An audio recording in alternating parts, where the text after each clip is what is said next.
اب 77 میں انتخابات ہوئے، 7 مارچ اور 10 مارچ کو، 7 مارچ کو قومی اسمبلی کے انتخابات تھے اور 10 کو تھے صوبائی اسمبلیوں کے، اس وقت علیحدہ ہوتے تھے۔ تو بھٹو صاحب کی حکومت تھی پیپل پارٹی کی، تو یہ ان کے مقابلے میں جو جماعتیں تھیں ان کے خیال میں اس نے بہت اعلیٰ درجے پہ دھاندلی کروائی۔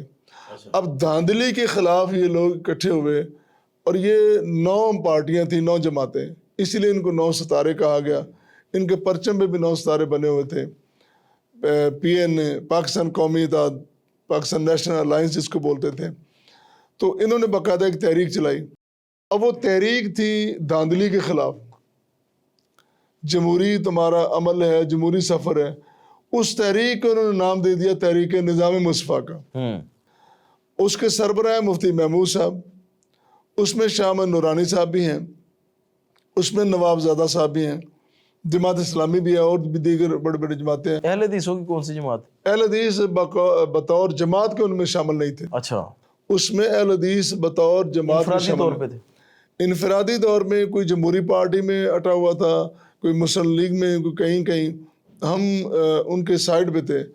تو اس وقت ہم جو باقاعدہ ایک ممبر ہیں اتحاد کے، ایسی صورتحال اس وقت نہیں تھی۔ اس وقت ہم اس میں ستاروں کے پیچھے پیچھے تھے، ہم ان کی ستاروں کی روشنی چرا کے ان کے پیچھے جا رہے تھے۔ تو یہ 9 ستارے، 9 لیڈر اکٹھے ہو گئے۔ اب دیکھیں تحریک نظام مصطفیٰ، اس میں وہ پارٹیاں بھی ہیں جو سیکولر پارٹیاں ہیں، وہ ان کے ہاں تو اسلام ویسے وارہ نہیں کھاتا۔ تو نام ہی میرا خیال ہے غیر مناسب رکھا ہے انہوں نے۔ تو وہ بھی جو تھے نا سیکولر لوگ تھے، وہ بھی تحریک نظام مصطفیٰ کے سٹیج پہ آ کے وہ بھی دین کی اسلام کی باتیں کر جاتے تھے۔ اب یہ جو دوغلی پالیسی تھی اس کا رزلٹ بھی ایسا نکلنا تھا۔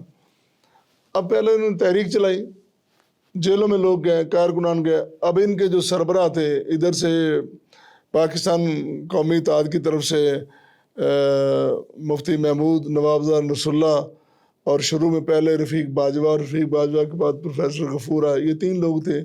اور ادھر سے وہ تھے بھٹو صاحب اور حفیظ پیرزادہ اور مولانا کوثر نیازی۔ ان کے مذاکرات کئی روز چلتے رہے۔ اب وہ جو مذاکرات تھے وہ مذاق رات بن کے رہ گئے۔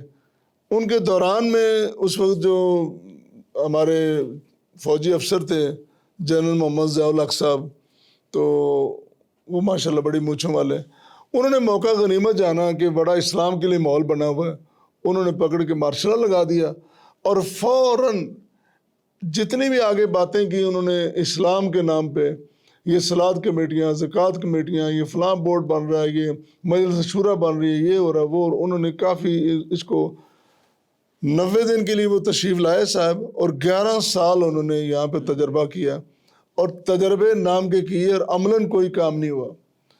عملاً میں سمجھتا ہوں کہ جتنی لسانی، گروہی، دینی، مذہبی فرقہ واریت ضیاء اللہ کے دور میں آئی، شاید پاکستان میں کہیں آئی، ہاں اس دور میں مطلب جتنی لسانی تنظیمیں ہیں، گروہی تنظیمیں ہیں، فرقہ واریت ہے، زوروں پہ اس وقت یہ مس مینجمنٹ تھی یا باقاعدہ ان کو لایا گیا تھا؟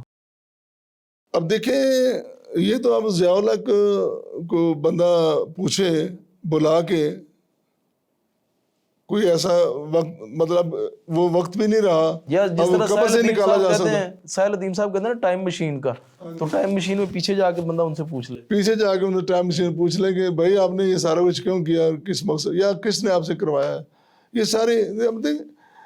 نیت بنیاد ہی دوغلی ہے تو اس کا نتیجہ صحیح کیسے ہوگا؟